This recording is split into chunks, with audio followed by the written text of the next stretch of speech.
ദൈവനാമത്തിന് മഹത്വമുണ്ടാകട്ടെ. ഞാൻ Jeremiah Varghese Kuruvila, Mundiyappally Saint Stephen's CSI സഭാംഗമാണ്. ഇങ്ങനെ ദൈവവചനം പങ്കുവയ്ക്കുവാൻ എനിക്ക് അവസരം നൽകിയ CSSMലെ അങ്കിൾമാരോടുള്ള നന്ദി ഞാൻ അറിയിക്കട്ടെ. വചനം ധ്യാനിക്കുന്നതിന് മുമ്പായി നമുക്ക് തലകളെ വണക്കി പ്രാർത്ഥിക്കാം. സ്നേഹവാനായ ദൈവമേ, ഈ പ്രഭാതത്തിനായി ഞങ്ങൾ അങ്ങേക്ക് സ്തോത്രം ചെയ്യുന്നു. ഇന്നത്തെ വചനത്തിനായി സ്തോത്രം ചെയ്യുന്നു. അത് പങ്കുവയ്ക്കുമ്പോൾ സംസാരിക്കുന്ന അടിയനും കേൾക്കുന്ന ഓരോ വ്യക്തിക്കും കർത്താവിൻ്റെ കൃപ പകരണമേ. അങ്ങയുടെ സാന്നിധ്യം അത് അനുഭവിക്കുവാൻ ഞങ്ങളെ സഹായിക്കണമേ. എല്ലാം യേശുവിൻ്റെ നാമത്തിൽ തന്നെ, ആമേൻ. ഇന്നത്തെ ചിന്തയ്ക്കായി തിരഞ്ഞെടുത്തിരിക്കുന്ന വേദഭാഗം എസ്രാ പ്രവാചകന്റെ പുസ്തകം 7-ാം അധ്യായം, അതിൻ്റെ 10-ാം വാക്യം. യഹോവയുടെ ന്യായപ്രമാണം പരിശോധിപ്പാനും അതനുസരിച്ച് നടപ്പാനും ഇസ്രായേലിൽ അതിൻ്റെ ചട്ടങ്ങളും വിധികളും ഉപദേശിപ്പാനും എസ്രാ മനസ്സ് വച്ചിരുന്നു. ഈ വാക്യത്തിൽ നിന്ന് എസ്രായെ പറ്റി 4 പ്രധാന പാഠങ്ങൾ നമുക്ക് പഠിക്കാൻ സാധിക്കും. ഒന്നാമതായി, യഹോവയുടെ ന്യായപ്രമാണം പഠിക്കുവാനും അതനുസരിച്ച് നടക്കുവാനും മനസ്സ് കാണിച്ച വ്യക്തിയാണ് എസ്രാ. അതായത് ദൈവവചനം പഠിക്കുവാൻ തൻ്റെ ഹൃദയത്തെ അവൻ ഒരുക്കിയിരുന്നു. ഹൃദയത്തെ ഒരുക്കുക എന്ന് വെച്ചാൽ ദൈവീക ഹിതമല്ലാത്ത സ്വഭാവങ്ങളായ അസൂയ, കോപം, നീരസം, ശാഠ്യം എന്നിവ ഉപേക്ഷിച്ച് പാപങ്ങൾ ഏറ്റുപറഞ്ഞ് പശ്ചാത്തപിക്കുക എന്നതാണ്. ദൈവം നമ്മുടെ ജീവിതത്തിൽ പ്രവർത്തിക്കണമെങ്കിൽ ആദ്യം നമ്മുടെ ഹൃദയത്തെ ഒരുക്കണം.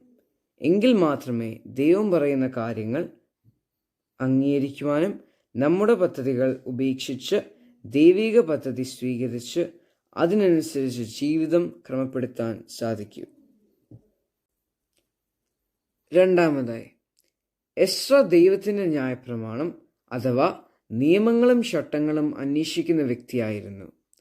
ഇസ്രായേലിയരെ പറ്റി പഠിക്കുമ്പോൾ നമുക്കൊരു കാര്യം മനസ്സിലാകും.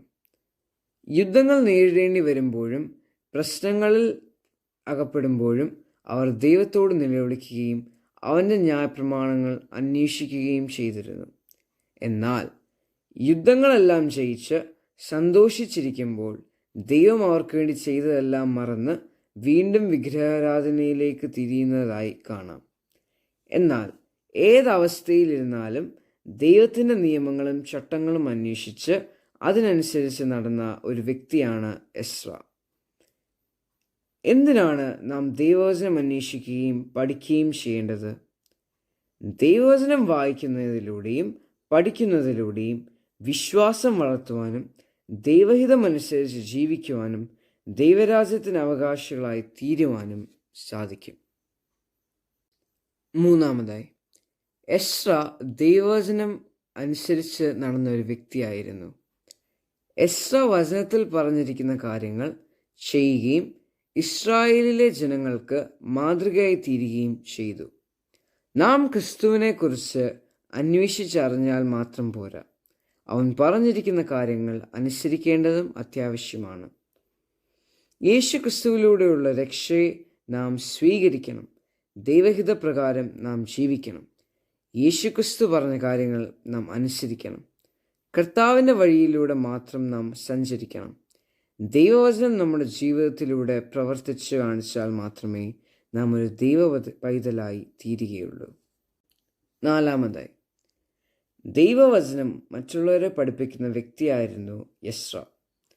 ദൈവം ഇസ്രായേൽ മക്കളിൽ നിന്നും എന്താണ് പ്രതീക്ഷിക്കുന്നതെന്നും ദൈവത്തിൻ്റെ കൽപ്പനകൾ എങ്ങനെ പാലിക്കണമെന്നും അവരെ പഠിപ്പിച്ചു. പ്രാർത്ഥനയിലൂടെയും പ്രസംഗത്തിലൂടെയും അദ്ദേഹം ഒരു പരിധിവരെ ജയം നേടി. നമ്മെ ഓരോരുത്തരെയും പറ്റിയുള്ള ദൈവിക ഉദ്ദേശങ്ങളും ഇതുതന്നെയാണ്.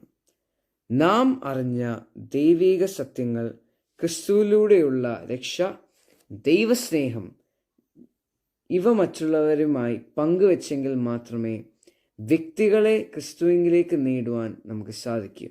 അങ്ങനെ എസ്രായെ പോലെ ക്രിസ്തുവിൻ്റെ നല്ല സാക്ഷിയായി ജീവിക്കുവാൻ നമുക്ക് ശ്രമിക്കാം. എസ്രാ നമുക്ക് നല്ലൊരു മാതൃകയാണ്. എസ്രായെപ്പോലെ നമ്മുടെ ഹൃദയങ്ങളെയും ഒരുക്കി ദൈവത്തിൻ്റെ സാന്നിധ്യം അന്വേഷിച്ച് അവൻ്റെ വചനത്തിൽ പറയുന്നത് ചെയ്ത് അത് മറ്റുള്ളവരെ പഠിപ്പിക്കാൻ നമുക്ക് ശ്രമിക്കാം. നമ്മുടെ ലോകത്തിന് ഇന്ന് ചില എസ്ട്രകളെ ആവശ്യമുണ്ട്. നിങ്ങളൊരു എസ്ട്ര ആകാൻ ശ്രമിക്കുമോ? നമുക്ക് പ്രാർത്ഥിക്കാം. സ്നേഹവാനായ ദൈവമേ, നിന്റെ വചനം പഠിച്ച് ചെയ്ത് മറ്റുള്ളവർക്ക് പറഞ്ഞു കൊടുക്കുവാൻ ഞങ്ങളുടെ ഹൃദയങ്ങളെ ഒരുക്കണമേ. ആമേൻ.